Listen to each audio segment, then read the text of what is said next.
Hello students, welcome back for the continuation class, and today we are going with distributed computing. Distributed computing is the method of making multiple computers work together to solve a common problem. Some challenges in distributed computing.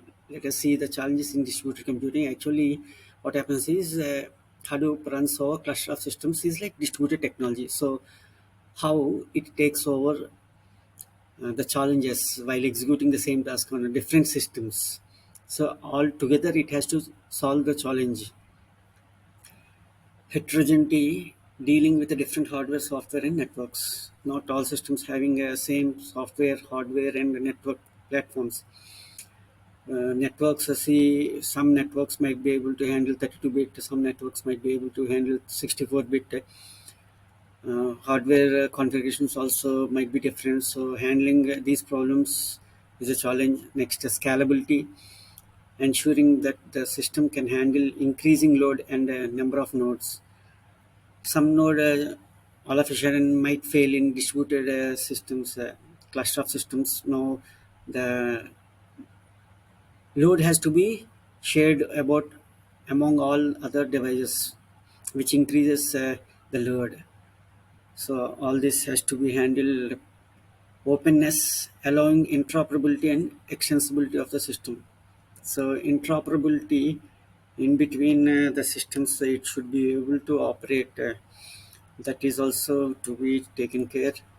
Transparency, hiding complexity and diversity of the system from users and applications. Huge complexity is there when you are going with distributed computing. So all this complexity is not to be felt by the user. Concurrency, managing the simultaneous execution of multiple processes and threads. When the data is on different nodes, then it should, to complete a task, it should simultaneously execute. So concurrently execution is required. Security, big data, you have huge data, it includes sensitive data. So unauthorized access and malicious attacks poses a challenge. So protecting the system from unauthorized access and malicious attacks is a big challenge. Failure hard handling, if some network or device fails, how to handle them and how the data is load should be shared among the remaining and all, what steps are to be taken. This is one challenge. Communication, ensuring reliable and efficient data transfer between nodes. So while performing a task, all the systems should be able to communicate. So reliably, efficiently, they should be communicate so that they can transfer data and all. Distributed processing. Yes, when you have a process to be completed, how it has to be taken place. Let us see this. Due to complexity of work with big data, often solutions lies within distributed processing networks. Because the complex work, data is distributed over different systems. So solution lies with distributed processing and over different networks. Let us see what's the principle over here. The principle is that you spread large and complex tasks over a number of computers or servers. So the task is spread over different systems, and one of the system will take care of how the task is performing, how it is distributed, and all. Now you can see in the figure here in the center you have a master system where other systems are called as slaves. So it guides how these systems has to be worked, what task has to be taken, which part of the data is to be stored and all. So typically one computer will be allocated as the master and will control the others. Each computer is allocated subtasks and messages are then passed between computers in order to meet the overall goals. So to achieve the goal, it this is how it works. Like master takes over all the slaves and assigns some task and stores data, performs computing and all. So main components of Hadoop, the core components we are talking about, we have three here: HDFS, Hadoop Distributed File System, which is useful to store data and all. MapReducer, Hadoop MapReducer is a processing unit, whereas Yarn is the third one, which handles resources. So resource management is done by Yarn, Hadoop Yarn. Let us look into it, each of them. Hadoop Distributed File System. It is part of Apache Hadoop core project. It stores data in the form of small memory blocks and distributes them across the cluster. I said you like this big file, we can't be able to store it on a single system, or even if you be able to store it, it gets slow while working. So it is distributed over number of devices, n number of devices, cluster of systems. So it breaks this file into pieces called blocks and stored over different systems. This is all taken care by name node. Each data is replicated multiple times to ensure data availability.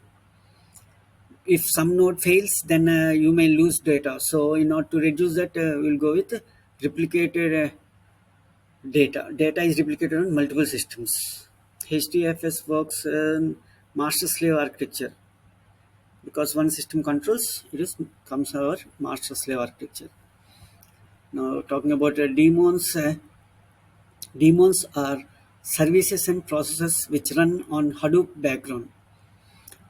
Name node, data node, secondary node. All these are storage daemons, whereas job tracker, task tracker are process daemons. Name node is called as master node, data node called as slave node. Secondary name node is an alternate node for name node. Name node. Name node is master of HDFS that directs data nodes called slaves to perform IBO tasks.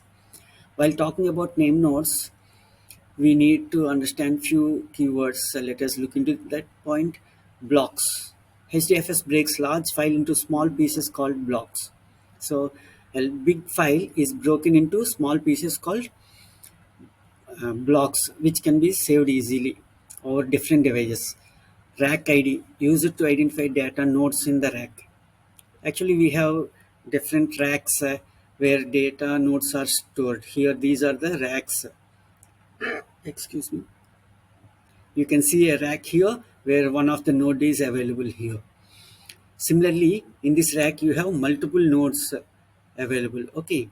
Actually, we see these such CPUs, but here the nodes will be like this so that heat can be dispatched easily in an AC room.